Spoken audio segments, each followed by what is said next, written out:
বীরভূমে তৃণমূল কংগ্রেসের মধ্যে গৃহযুদ্ধ লেগে গেল।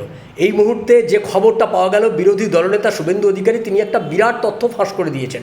যে তথ্য ফাঁস করে দেওয়ার পর তৃণমূল কংগ্রেসের যুযুধান দুই পক্ষ বীরভূমে তারা পরস্পরের মুখোমুখি দাঁড়িয়ে গেছে এবং পরস্পরকে আক্রমণ করার জন্য তারা প্রস্তুতি নিচ্ছে।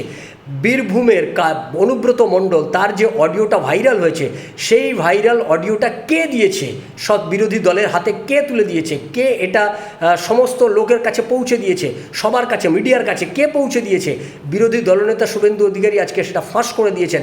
তিনি বলেছেন এটা কাজল শেখ সবাইকে বিলি করেছে। আর এই খবরটা জানার পর থেকে অনুব্রত মণ্ডলের সমস্ত তার যে অনুগামীরা তারা একদম প্রস্তুতি নিয়েছে। যুযুধান দুই পক্ষ কাজল শেখের অনুগামীদের তারা দেখে নেবে বলছে, কাজল শেখের অনুগামীদের তারা যেখানে পাবে সেখানেই তারা ব্যবস্থা নেবে। এই রকম একটা অবস্থা গোটা বীরভূম জুড়ে তৈরি হয়ে গেছে।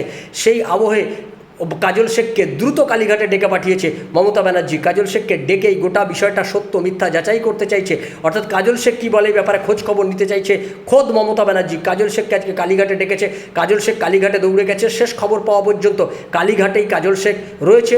আমরা জানতে পারবো যে কাজল শেখকে মমতা ব্যানার্জি ঠিক কী নির্দেশ দিলেন আর অনুব্রত মণ্ডলকেই বা তিনি শেষ পর্যন্ত কী বলেন, সেদিকে আমাদের নজর থাকবে।